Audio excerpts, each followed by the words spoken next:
Live from the Improv in Santa Monica, California, it's the Kellogg's Pop-Tarts Comedy Video, starring Paula Poundstone. Also starring Jeff Stilson, Anthony Griffith, Doug Kehoe, and Marty Putz. Brought to you by Kellogg's Pop-Tarts. So hot, they're cool. Now here's Paula Poundstone.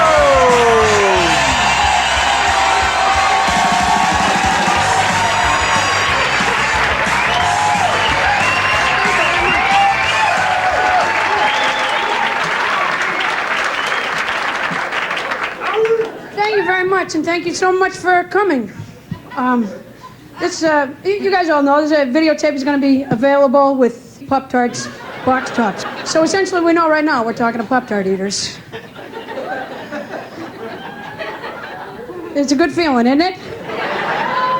Just knowing that the Pop-Tart eaters are going to be, they're going to be sitting at home eating tarts one day and doing that thing you do when you eat breakfast foods where you just stare at the back of the package anyways.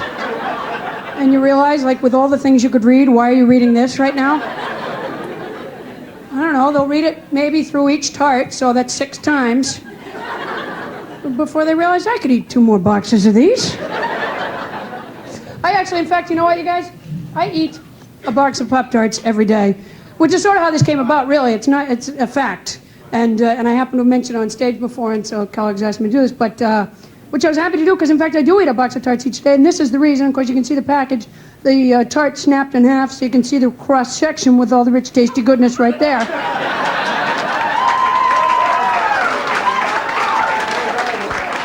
This, by the way, see the strawberries on the front of this box? This is just a serving suggestion.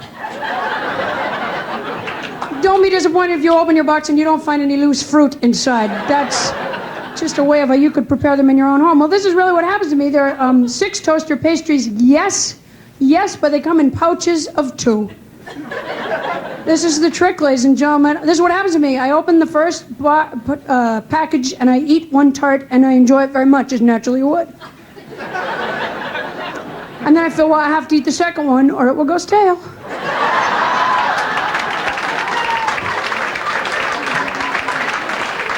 No, I figured, I've eaten 2. It's no longer a snack, it's a meal. I may as well eat 2 more. And then finally I'm just like, well, heck, I don't just want 2 Pop-Tarts hanging out in a box. Eat the last 2 just to tidy up, really. Actually, I swear, I'm not just saying this. Actually, they are fine food, and I always find myself reading the ingredients on the side. And it's really not bad. 5 grams of fat. I can handle that. That's not a problem. Per serving. Oh, but serving 1 pastry? You're kidding me. What kind of idiot would just have 1 tart? I met a guy who told me he likes to eat the chocolate-flavored, chocolate-frosted ones. He said he heats them up, breaks them up into a bowl, pours milk over them, and eats them. I go, well, forget it. You might as well cook. You're using more than 3 steps. You're cooking, in my opinion.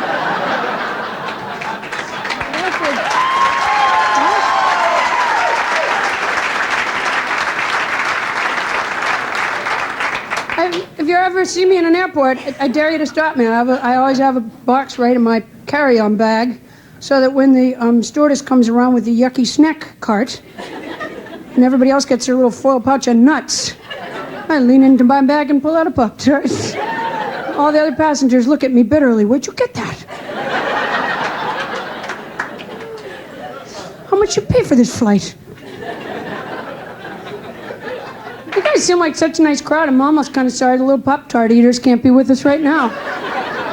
This is like putting a message in a bottle or something, Kind of a good feeling. How's that 1 piece of hair doing? Is it in your way as much as it's in mine? Oh. Drives me nuts. Some days I can't even get out of bed. I just go, I cannot push that piece of hair out of my face one more time. Too much energy for me. I just had dinner, which is the stupidest thing, because I eat constantly. I've never known anyone who eats as much as I. I am constantly hungry. I don't ever recall feeling full. That's a fact. To be honest with you, I wouldn't even mind being a huge fat pig if it just felt full. At this point, I'm just exhausted by the search for food. I don't keep food in my refrigerator in my house because I know that the problem is I've been hungry for something for the longest time and I don't know what it is. That seems to be the problem. You know, for 31 years I've been hungry for something like a jelly donut, but it is not a jelly donut. And I know that it's probably something like deep down there's an emptiness, a loneliness, a lack of life fulfillment, something like that really, but sure does feel like a jelly donut. That's why I don't keep food in my house. I know I would find myself at midnight eating my way through the refrigerator looking for what I was hungry for. You know, going, nope. It was not a giant cheese ball that I needed. Well, I couldn't be sure until I completed it. Did you know that in Madison, Wisconsin, this last summer, there was a big fire in a government food building? Did anybody else hear about this? It was national news. Big fire in a government food building, and it caused all the cheese and butter to melt and rush out of the building.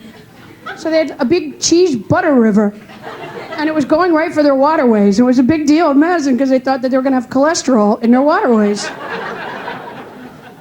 You know, of all the accidents that could happen, I know it's a bad thing and everything, but it struck me as sort of funny somehow. I don't even know what emergency crew you call out for a cheese butter river. I picture like a fire truck with huge crackers, just come on! Like old fondue sticks. No, I was in Canada last summer. Did you know that in Canada they get 8 Pop-Tarts in a box, regular? I don't know what. I feel the exact same way. You know, I've always been jealous of Canada. I was never sure why. As it turns out, it was tart envy the entire time. I was working in Canada. The Canadian audience told me they thought that we won't use the metric system here because we're stubborn. I go, no, we're stupid. We've tried. We can't. Why would they mock us that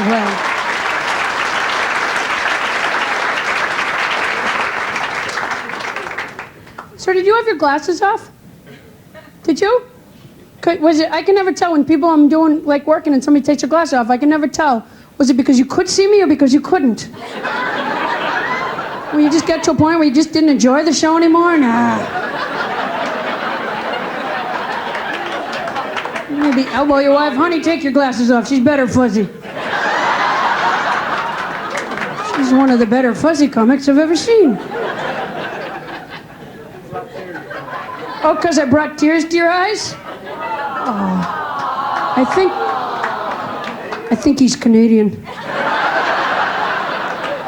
When I mentioned that they have 8 tarts, he was kind of lonely for the homeland.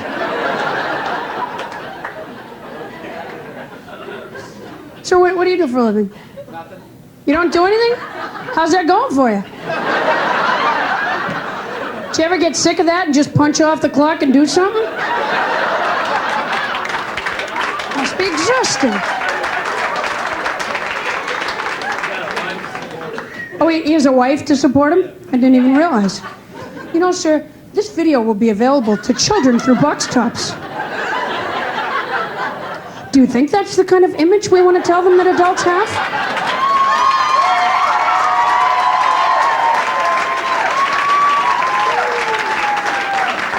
Some kid's gonna be eating a tart, reading the box, go, I could do nothing.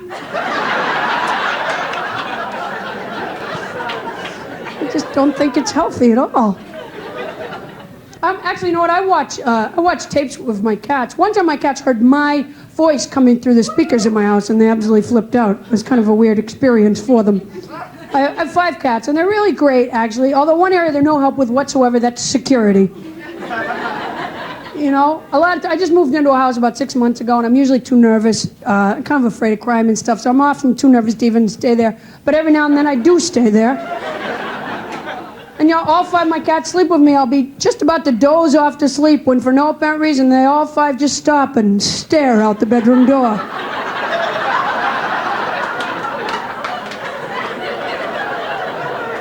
Oh, fine, I guess I'll just lay awake, bathed in sweat for another night.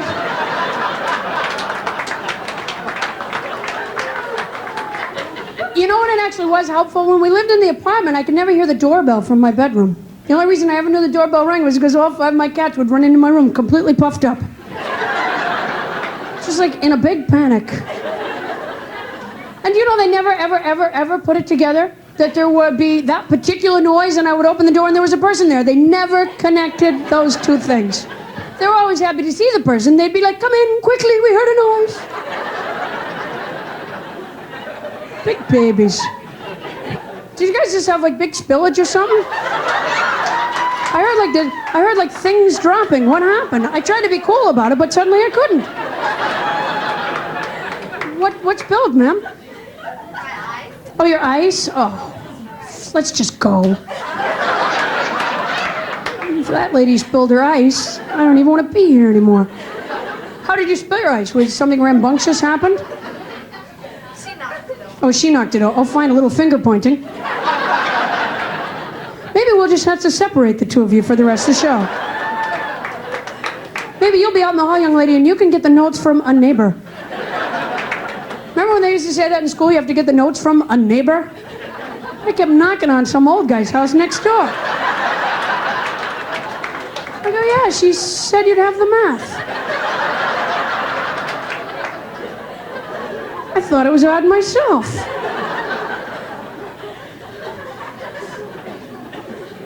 You know, most of the stuff I learned in high school has not been all that helpful to me in terms of academics. In terms of academics, I wouldn't say the whole experience, but has not been all that helpful to me in adult life. Have you found that? History, exactly. At what point in conversation do you turn to somebody and go, geez, guess Lincoln's dead, huh? Yep, I heard they cut the guy. A lot of history's lies anyways, you know. I mean, heck, they lie about stuff that happened just a few minutes ago on the news. I can hardly believe they haven't perhaps obscured the facts from hundreds of thousands of years ago. I remember in elementary school being told Columbus discovered America.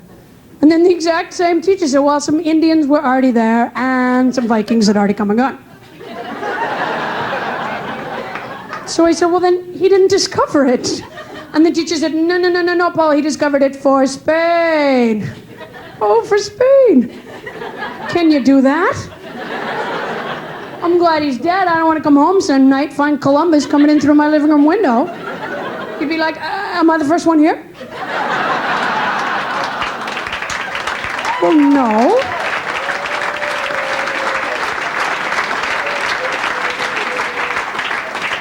No, I live here. No. Am I the first one here for Spain? Well, then come on in. Let me show you what to do with corn. I came home the other night, and all 5 of my cats were standing in a semicircle around the living room wall. And I knew what they were doing the moment I came in. They had found a beetle bug. And they were taking turns whacking it. Apparently it would flail on its back for a while, and then it would flip over. And then one of them would... My cats hate each other. They've never stood that close to one another. But apparently the desire to torment something smaller than them drew them together. Not unlike people, really, when you think about it. I felt so bad for the bug when I came in. I threw it out the window, you know. And you know, they all still just stood there staring at it. Like right at where it had been. I felt like a cop. Go, okay, break it up. The show's over. The beetle bug's gone. Go back to your area.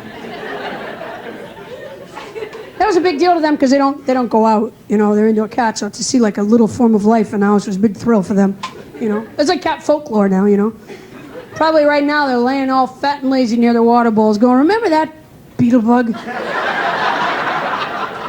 Well, we beat the stuffing out of that beetle bug, didn't we?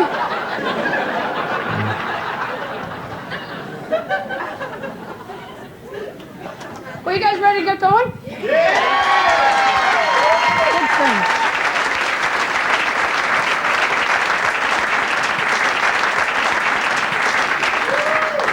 Well, I'm excited to introduce to you your first act. You know what, you guys? I got to tell you, I'm astounded that they really put together actually a great show. I'm like the pickiest person in the entire world, and we have really funny, great people here for you tonight, and I think you're really going to enjoy it. The first guy I'd like to introduce to you, please welcome Jeff Stilson.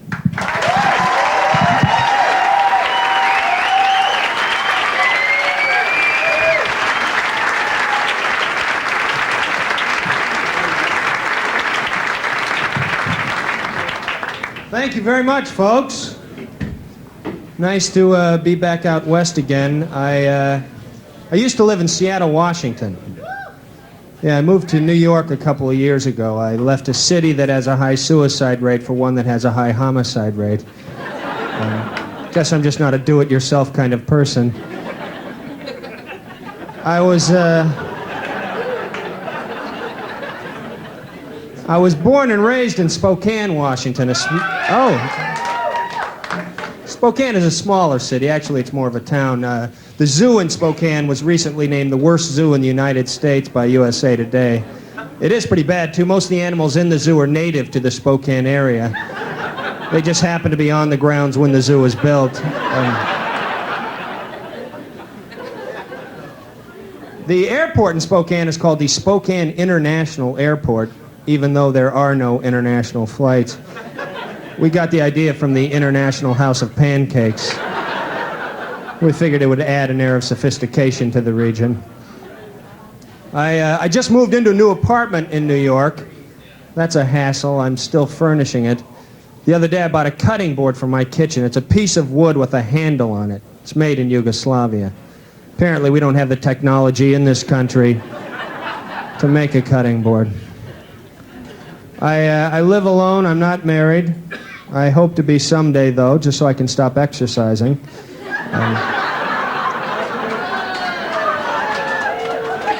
I don't understand these couples who get married and then continue to work out and eat healthily. I mean, what's the point of getting married if you can't let yourself go? It's not as if you have to be attractive anymore. The race is over. Take off the uniform. I'm not good at flirting with women. All I know is that I'm supposed to make eye contact, which is easy, but for how long? I mean, a fine line separates eye contact from the piercing stare of a psychopath.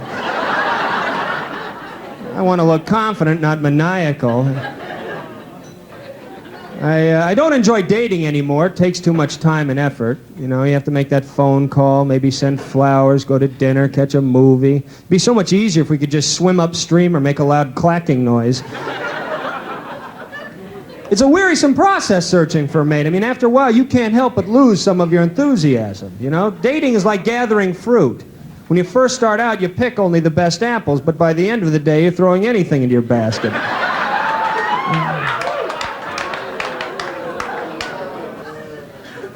See, proposing marriage would unnerve me. Again, I'd be very vulnerable. I wouldn't want to buy an engagement ring. I have poor taste in jewelry. I'd rather just hand the woman the money. Here, will you marry me? No? How much more? I'd also favor a short engagement, Some couples get engaged and then they don't set a date. They're just engaged for an indefinite period of time. That doesn't make sense. It's like going to the supermarket, filling up your grocery cart, and then just walking around. Can I ring that up for you? No, that's all right. Maybe next summer. Well, I have learned one thing through the years. It's best not to joust with a woman verbally. Women have a better grasp of the language than men. There are no synonyms in a woman's vocabulary. Every word has its own shade of meaning. I didn't say I was mad. I said I was upset. Maybe you should listen.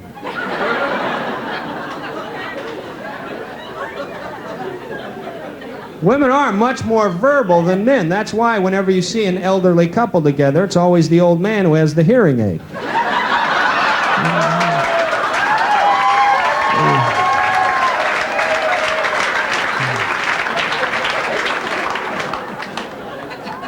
We aren't verbal. Men are analytical. That's why we're rarely able to provide women with the romantic dialogue they so desire. Women should have teleprompters mounted on their foreheads. That way we could read whatever they wanted us to say and still almost make eye contact and appear sincere. Without you, my life has no meaning. I am like a bee without a flower. Je t'aime. I'm sorry I don't speak French. I don't speak French. I wish I did. French is the language of love. I speak German. That was my minor in college, German language. I spent 1 year studying in Vienna, Austria. I didn't acclimate well overseas. Little things threw me, like speaking German to dogs. Home? Ja, du bist ein guter Hund. I felt as though they were looking at me like, God, you have the worst accent.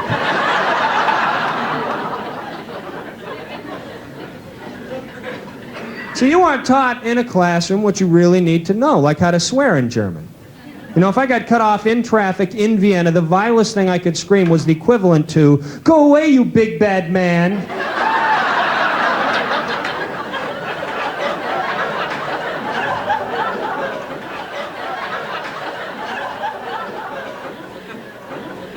I've always found the study of language interesting. I had a linguistics professor who said that it's man's ability to use language that makes him the dominant species on the planet.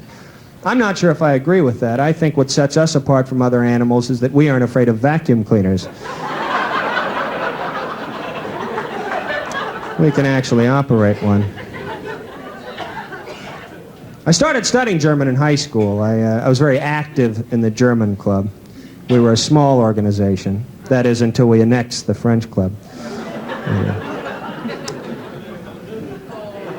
I was also very active in sports in high school. I went out for the wrestling team. That was a huge mistake. I had the wrong idea about high school wrestling. I thought it was like professional wrestling. Showed up at the first practice wearing a cape and elf slippers. Coach made me run laps. I also tried boxing when I was younger. I didn't have much success in the ring. I was gun shy from having an older brother. Every time my opponent hit me, I would tell the referee.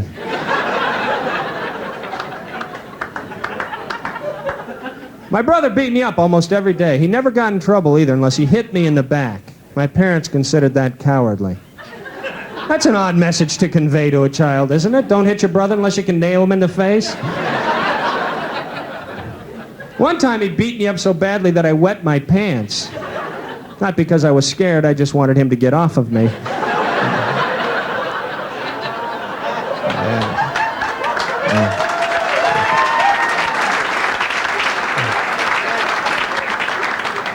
I feel sorry for the commentators in bowling. You know, the sport is so predictable. There's just a ball and an alley.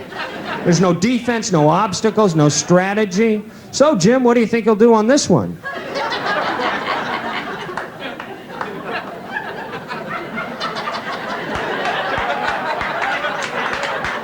He's probably going to try to knock those pins down. Back to you.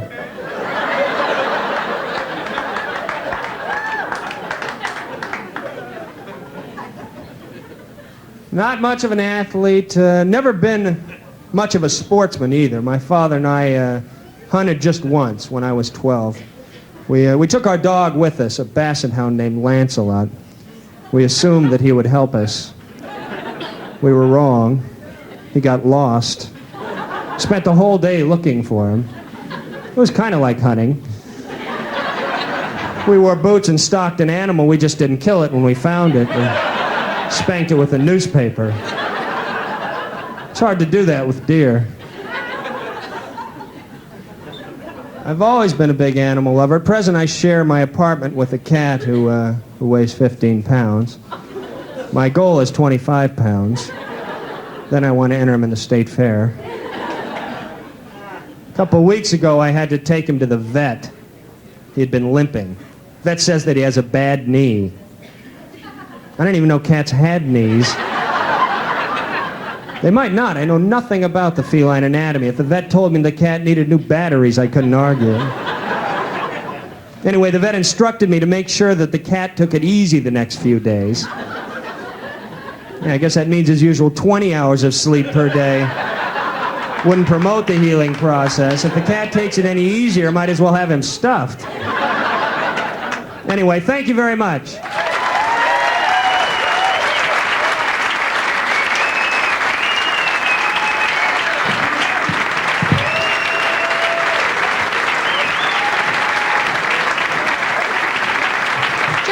Ladies and gentlemen, you know, you go to the grocery store and they got those, you got those magazines right up near the register, which I always I wish they would move those things, you know, the Inquirer and People Magazine, stuff like that. I never actually touch them, you know, but I can't help but read the covers. You know, I'm standing right there, you can't help it, it's right there before you. And half the time, like, I never have received this news before. It's some story I didn't even hear about, you know. A lot of times it's dramatic. I got people behind me waiting in line. I got the cashier there and some food on the counter. I can't just burst into tears and run out. I was there one time when they had the Oprah Will Never Diet Again one. I was so upset by it, you know. I said to the cashier, I just found out about Oprah. Could I put some of this food back? I don't even feel like partying now. I said, I may as well put the cat food back. They're not going to want to eat when they're here. My cats and Oprah have always been kind of close. You know, naturally. Dun, dun, dun, dun, dun. All right, guys, this next act, you're really going to enjoy him because he's very, very funny. Please welcome Anthony Griffith.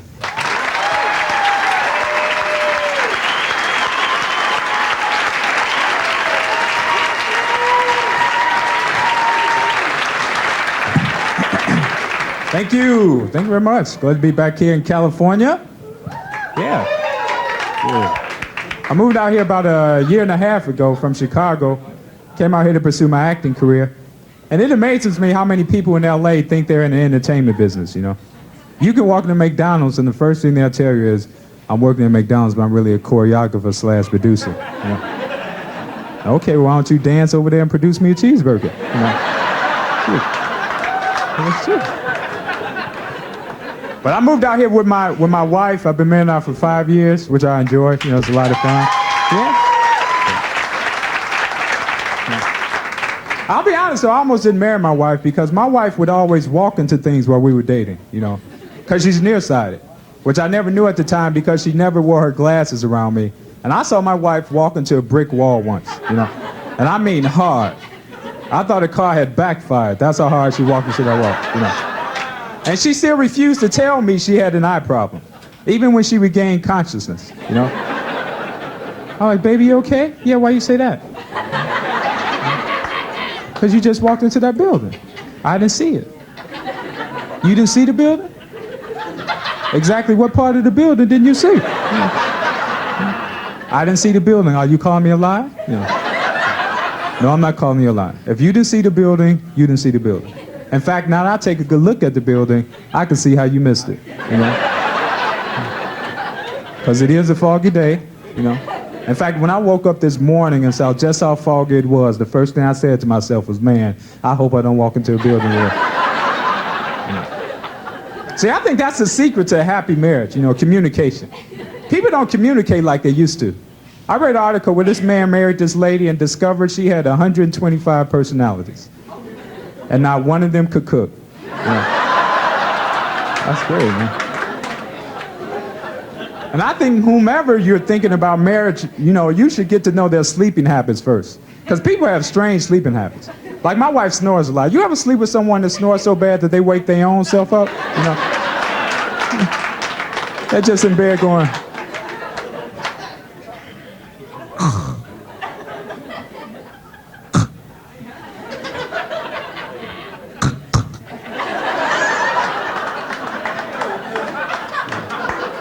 Try to blame it on you. Come on, keep it on. Keep it on.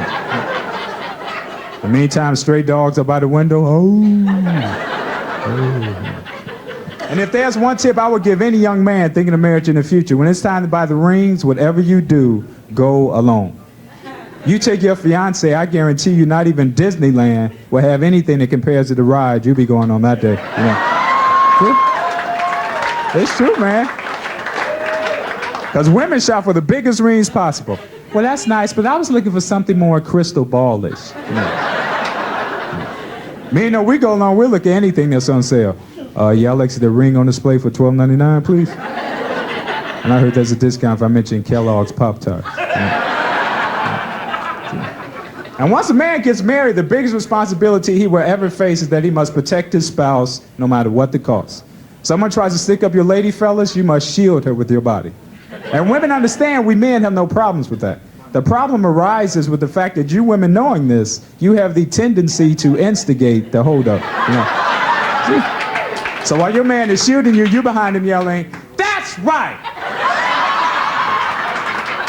If you want my purse, you have to blow his head off."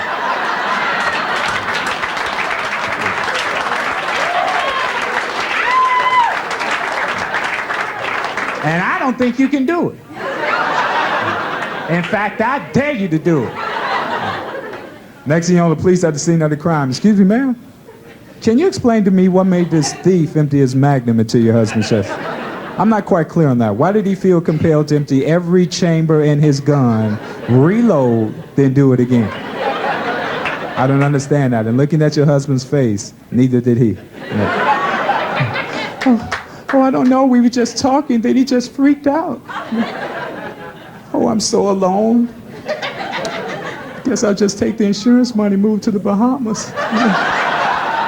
It couldn't happen, man. It's crazy, man.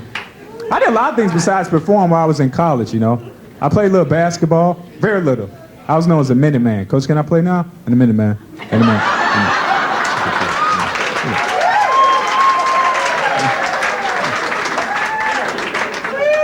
My favorite sport, though, is boxing. I love boxing, man. Especially Mike Tyson. That's a rough brother.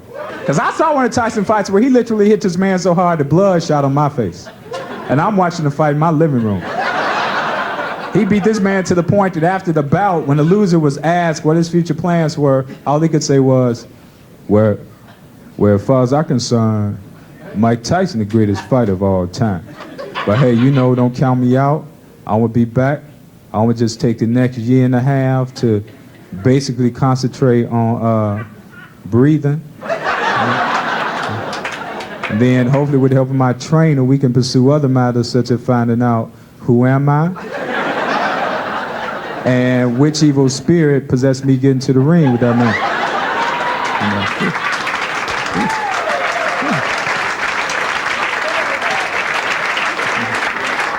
And Tyson's voice is so soft, isn't it? To me, Tyson talks like Tweety Bird, you know. I'm professional fight, you know. People think I'm sick, they think I'm manic depressive, you know. Constantly. I think I saw a pussy cat. That's how he sets up his fights, because the average boxer would listen to Michael talk and say to himself, oh man, I can beat that brother. And then step in the ring with him, and before you know it, they're in the hospital going, I'm a little teapot, short ass.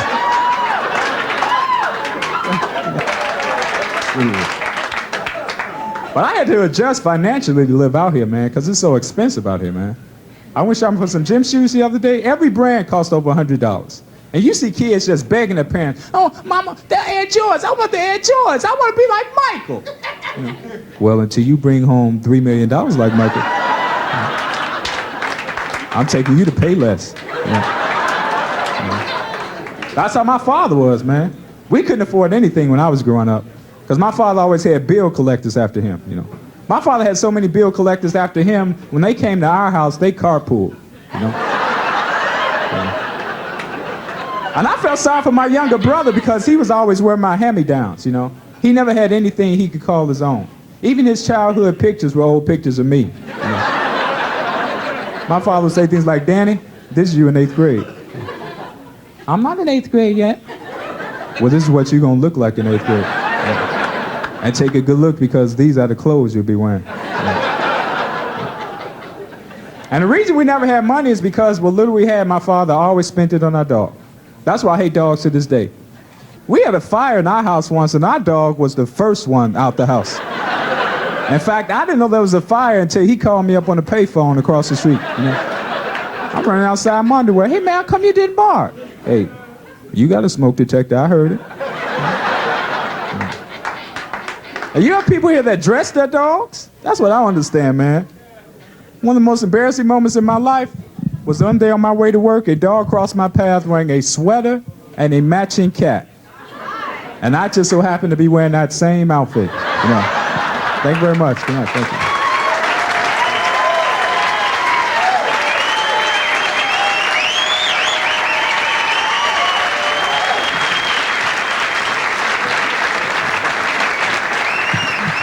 Anthony Griffith, ladies and gentlemen.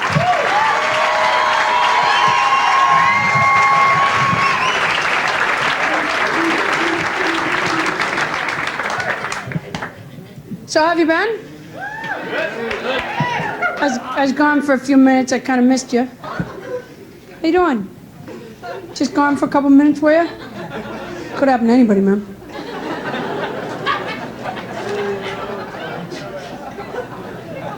Oh, she doesn't know what we're talking about, does she? Man, what What do you do for a living?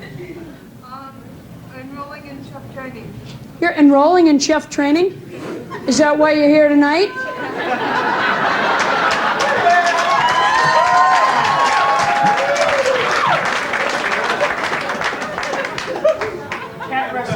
You just toast them for about a minute, ma'am. What is this? Is this some kind of extra credit project or something you're doing here? You just toast them for a minute and slather them in butter, ma'am. That's it.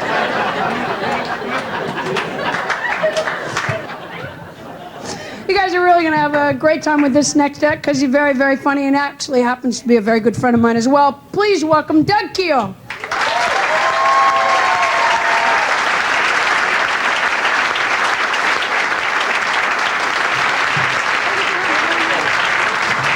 Thank you very much. Thank you, Paula. I should explain something right at the beginning here, because I think it's very important that you people know this about me. I'm an idiot. Thank you. Thank you very much. Oh, hold your applause. I used to say I'm a stupid idiot, but then a friend of mine said, that's redundant. I said, oh, yeah, what's that mean? He said, don't worry about it, man. You're a stupid idiot. I said, thank you. I used to ask if there were other idiots in a room because I don't like to be the only one. But anytime I would ask that question, people would start pointing to other people at the table. Hey, I'm fine, but I'm sitting next to an idiot. Well, why are you doing that? I like to watch the things he does. Idiots can be very entertaining. Sometimes I'd ask this question, about 10 minutes later, somebody in the back of the room would go, over here, man, I'm sorry, I didn't understand the question. Hey, don't worry about it, you're an idiot. Actually, I always know there's going to be some idiots in the room. I mean, it stands to reason. Did you know that statistically speaking, 14% of the world are idiots? 14%. So you got 100 people in a room, that's 10, 11 idiots right there. Yeah, easily. Some people are thinking, oh boy, a math joke. Other people are thinking, wouldn't it be more like 8 or 9? People like me are thinking, what's a percentage? I'll tell you something, I'm accepting the fact that I'm an idiot a whole lot better lately because I've started going to Idiots Anonymous, which is just great. Now I stand in front of a group of people, I say, hi, I'm Doug, I'm an idiot. And they say, hi, Bob. And I feel so comfortable with those folks. Yeah? Some of you people are probably thinking, I would love to play along with all this, but I am not so sure if I'm an idiot or not. And don't worry about that, because it's not easy to judge yourself that way. But we can do a little test up here, and hopefully halfway through the test, you'll say, hey, I'm an idiot, thanks. The true test of being an idiot is not whether you do stupid things, it's whether you try to cover up for the dumb things that you do. You know, let's face it, once you start taking time out of your day to cover up for yourself, you're an idiot. Good example, you ever come out of your house in the morning on your way to work, or on your way to school, or on your way to France, wherever. As you're walking towards your car, you realize that you forgot something in the house. If you're really stupid, your clothes, something like that. Oh, for goodness sakes, I'm naked. So you pull one of these numbers, you walk out to the car. As you realize you've forgotten something, you go, and you walk back into the house, right? Now, do you know why you go like this? You'd think you'd look like an idiot if you went like this.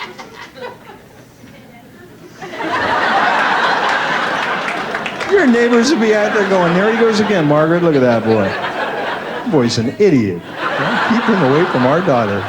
He is thick as a post. There's been talk of animals up here. I'll tell you, animals, they're usually not idiots. And that's because they live such a non-complicated life. Animals are very, very basic, and it seems to be working for them. They do not have the emotional problems that we do. I mean, rarely do you see a dog sitting on a curb with his head in his paws, crying his eyes out. I don't know how to be a happy dog anymore. Another dog walks over and says, here's a book I've been reading, maybe it'll help you. I like to use the expressions of animals quite often. I'll teach you a game that any of you could play. You could start playing it tonight. I call it recreational barking. All you need is a grocery store, fairly good-sized grocery store, has to be open 24 hours. I'll go there about 3 o'clock in the morning. It's dead quiet in the store at that time. So quiet you could hear a dog bark. Do you know what I mean? I'll go way to the back of the store. I'll wait for the coast to be clear, which isn't too tough at 3 o'clock in the morning. If there is someone back there, I'll say, hey, you want to get out of the way? I'm going to do some barking. Shh, they're gone. Which is very convenient because they leave their groceries. I said, that's all the stuff I needed right there in that cart.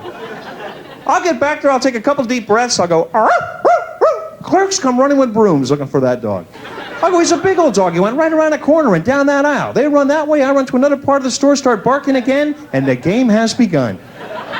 And I run and bark, and they chase. It's up and down the aisles for like 20, 30 minutes till they finally catch up to me. And I'll tell you, when they do, they're never having as good a time as I am. I'm having a ball here, folks, and they are ticked. Sometimes I think that it's not that I'm an idiot, it's just that I'm confused. Honestly, I mean, I'll find myself confused so often some days. I'll be walking down the street, I'll just stop, and I'll think, I have no idea what's going on. Do you ever get that way? I feel like the whole world is completely beyond my understanding. Sometimes I get so confused, I'll be walking down the street, I almost panic. I just want to stop somebody and say, hey man, do you know what's going on? But I never do that because I'm just terrified the guy will say, yes I do, but I'm not supposed to tell you. That would be very bad. For a long, long time, I thought I was confused because I'm an only child. And my sister said, God, you're an idiot. How could you possibly be this stupid? I'm sorry. Confusion comes from the family, there's no doubt about it. If you're confused, chances are your parents were confused, your grandparents were confused, and so on and so on, and Scooby-Dooby-Doo. My father used to confuse and frighten me with poetry when I was a little kid. People are thinking, boy, there's an abuse you don't often hear of, poetry abuse. My dad is a little Irishman. I don't know where he got these poems or why he would spring them on me. I would be minding my own business. My father would walk in the living room and say things to me like, hey, Doug, the boy stood on the burning deck and his feet were full of blisters. He tore his pants on a rusty nail and now he wears his sister's. The hell are you talking about? I'm gonna go outside till I'm 18. Things like Halloween were confusing, my goodness sakes. I was 5 years old the first time Halloween came by that I can remember. I had never heard of Halloween before in my life. I think it's a normal evening. I eat my dinner, finish all my vegetables, because I'm a good little kid. After dinner, for no apparent reason at all that I could see, my parents take me into the back bedroom, dress me up to look like a chicken. I'm thinking, this is cause for alarm. I have full feathers and a beak. My father shoves a bag under my wing, says, go get candy from the neighbors. I'm thinking, they're going to jail for this. Yeah. This has got to be against the law, even in California. Yeah. And it's not like they needed candy. They had a whole bowl of candy sitting right by the front door. They had more candy than they'd ever had in that house. End of the evening, I'm saying, I'll tell you what, how about the two of you wait here and I go get a cop, all right? Something wrong with his house and I think you're in on it. The things we heard as kids. Humpty Dumpty sat on a wall. Humpty Dumpty had a great fall. All the king's horses and all the king's men couldn't put Humpty together again. He was an egg, for God's sakes. How are you going to put an egg back together again? They're asking horses to do it. What sort of managerial decision was that? We're having no luck here, sir. All right, get out of the way, man. Get all the horses over here. Come on. All the king's horses, give them a shot. Horses have to be sitting there thinking, this is stupid. We don't even have thumbs, man. This is a hook, you idiot. That's an egg. I want to see the union rep immediately. Remember this one? You bad little kittens, you've lost your mittens. Now you shall have no pie. Hey, there's a hell of a threat to a cat, huh? No pie. There's going to be a riot in Cat Town tonight. Certainly things are getting towards. Why are you guys so upset? They took our pie away from us, man. Oh, what could they have been thinking? Cats don't eat pie. I'll tell you something, though. Cat food might as well be pie for the flavors you see in the stores and the commercials on TV. There's one commercial that drives me nuts. Flavors that cats naturally crave, like beef, liver, chicken. How does a cat naturally crave beef? I'm a confessed idiot, and I know that's wrong. You know, cats don't naturally crave beef. If it's going to be flavors that cats naturally crave, it should be things like mouse, sparrow, housefly, moth, summertime flavors like crickets and lizards. But beef? When is the last time anybody in this room saw a cat ripping across a field and taking down a cow? Right? Boom. Man. You'd be out there going, my God, that was violent. You know, yes, but it's part of nature. You see, the cat naturally craves the cow and is therefore designed to take it down like that. And it's a good thing they don't, because if they did, you'd open the door on Sunday morning to get the paper. There'd be the cat out there, a big cow in its mouth, going, oh God, it brought home another cow. Get the barbecue quick. Thank you guys very much. Good night. Thanks.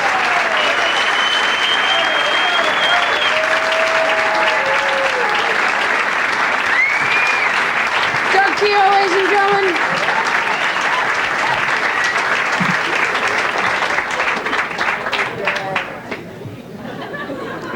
guys, all night tonight, we all keep talking about cats and animals. I don't think any one of us have children. Do you guys have children? I know someone who has children. That's the closest I can come. I have a friend who just had a baby, wanted to know what I thought of the name Sophia. I go, ew. Do you want it to have any friends at all? Why not just name her Hey There, Lonely Girl? I think it's a lovely name for a grown woman, even a young girl, but there's something about a teeny tiny baby with the name Sophia. Unless it's born with like a feather boa around its neck. Just doesn't make any. And you know what? Speaking of which, you know what I like that people do to their babies, girls now? They do that thing. They put that thing on their head. You know what I'm talking about? It's not a hat. It doesn't comfort the baby or protect. Exactly. It looks like a first prize pig thing from a county fair. Why would you strap in your baby's head? Their heads grow so fast you could possibly impede the growth of the baby's head. I was on a flight the other day, and I got on the plane, and there was a little curly-headed girl, about 2 years old probably, across the aisle from me, screaming, crying about something. And I thought, well, she's upset, and she'll get over it, and then we'll have a lovely flight. And then I heard the mother say, Ashley, honey, Mommy doesn't like that. And I realized we were in for a terrible flight. My feeling is that Ashley's and Courtney's should not be allowed to fly. I don't know why that is. There is something about the parents who name their children Ashley and Courtney where they never get around to telling them no. And this was like the kind of parent that tries to reason with the child, you know. Ashley, honey, Mommy isn't enjoying. Ashley, honey, Mommy doesn't. Ashley, honey, Mommy would rather you not. Ashley. I thought, doesn't Ashley fit in the overhead compartment?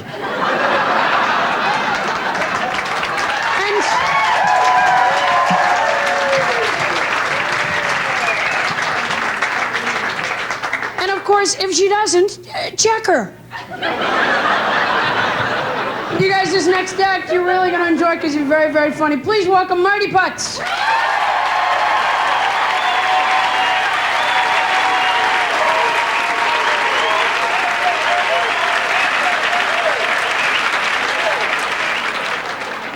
I'd like to start off with a quick movie impression for you. Keep it up, pal. Keep it up. Where are you? Jeez.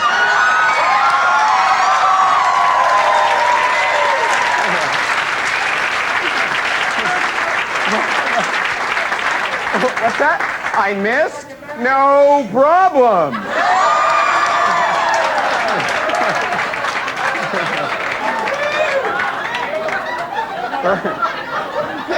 But right now, we're going to get to this sooner or later.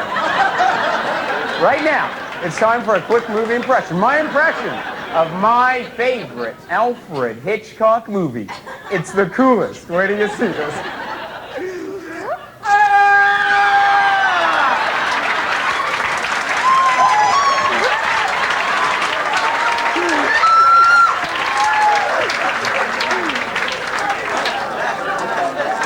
It was Psycho. This is the best though Christmas time when the shopping malls are really crowded. I love to come running out of pet shops wearing this. But wait, gang, growing up as a little guy, my mom always used to bug me, so I always used to try and do a few things to get even with her. This is one of my favorites. This is the coolest, you guys. Where do you see this? Check this out. Look, whenever she was ironing, I used to sneak up behind her when she wasn't looking. I'd grab the iron and do this.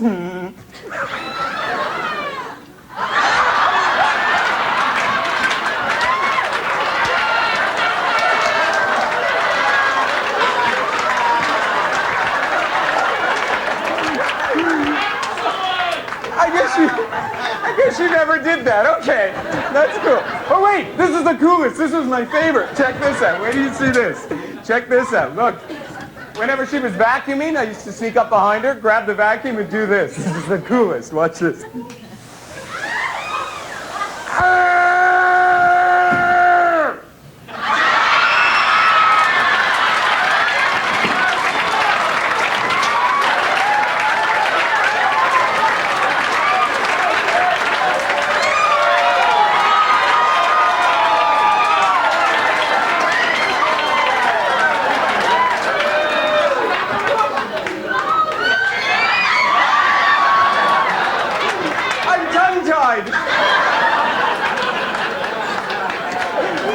Shut up. All right.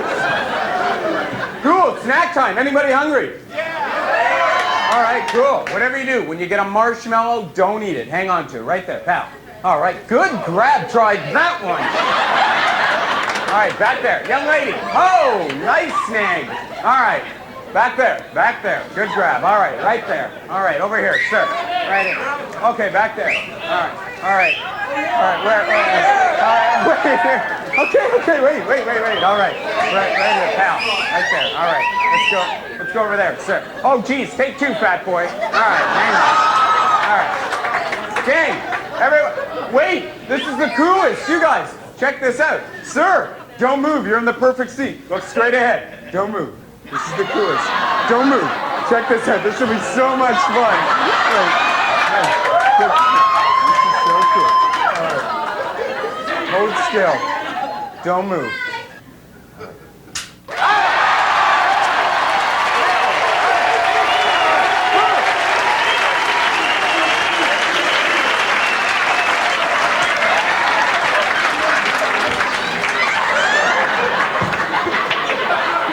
All right, everyone who has a marshmallow, hold it up, gang. Hold it up. This is the coolest because right now it's time for a game of human baseball. Oh! Cool. By the way, gang, before you throw it, none of this with it, okay? We're going for a grab. All right, the young lady. Wait. Do you need a bigger target, pal? We gotta get it. All right, sir. Come on, we gotta. Yeah, not bad. All right. Oh, cool. Now we're going for a sprint. Oh. Sorry, I didn't mean that, honest. All right, it's up to you, buddy. 1, 2, 3. You meant that, didn't you? Yeah. Sure, buddy. Real funny. Let's see how you like it.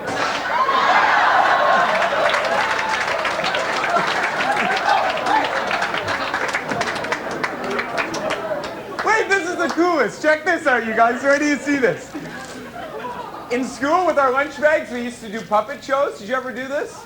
I've been working on some... Yeah, remember this? This is the coolest. I've been working on a ventriloquist act. Ooh, gross. There's a roach. Ooh, I'll get it.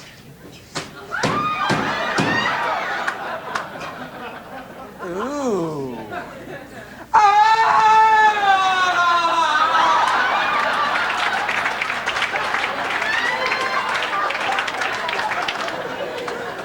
Hey, wait, this is even cooler. Check this out.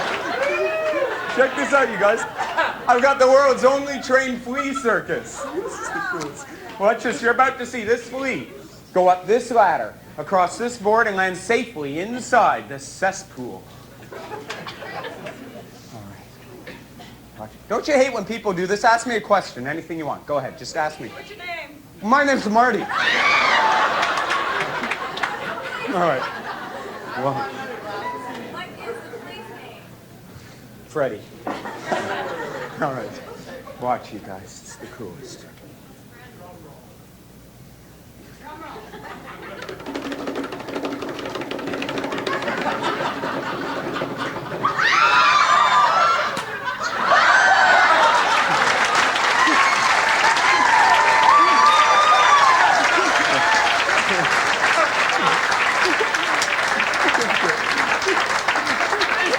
That's very cool. I like that myself. Hey, this is kind of neat. How many times have you been late for a date and had to get ready in a matter of moments? Never. I look perfect. Check this out. I've got this, the coolest invention. First, you just kind of step right out of the shower and you slap this baby on. Check this out. It's my new portable putt style-o-matic.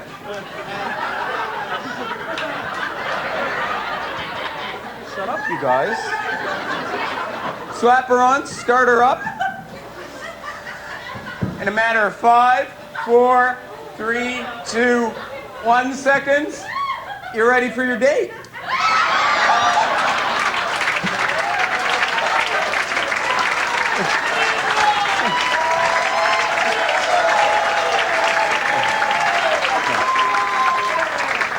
Thank you. Thank you very much, ladies and gentlemen. Thank you. Right now, me and my boys in the band is going to do a little tune for you. It goes something like this. Hit it, boys. I'm feeling good right now, baby. All right. I'm going to do a little number for you. First, I need me a little snack. Check this out. All right. All right, now we can do a little number for you, sir. All right, thank you very much. This is it, baby. Thank you very much. Thank you very much. Thank you very much.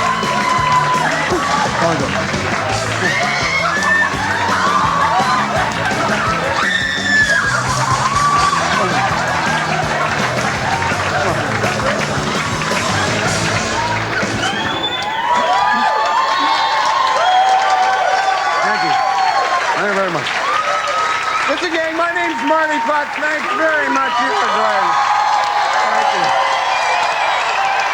Thanks. Thanks. Thank you. Thanks. Thank you, guys. Nice job, Marty Fox. Guys, I thought that we might bring out the other acts to thank them for the evening. Please welcome back Jeff Stilson, Anthony Griffith, Doug Keogh,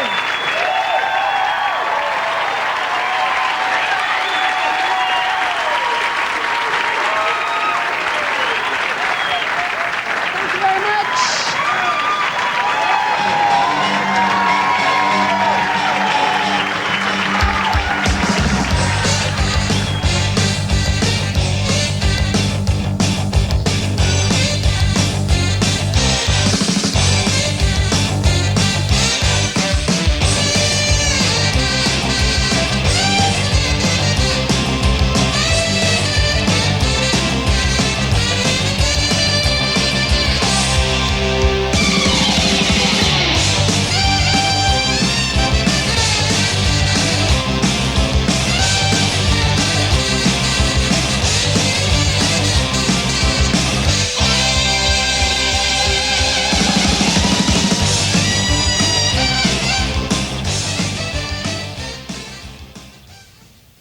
You guys, let's get out of here.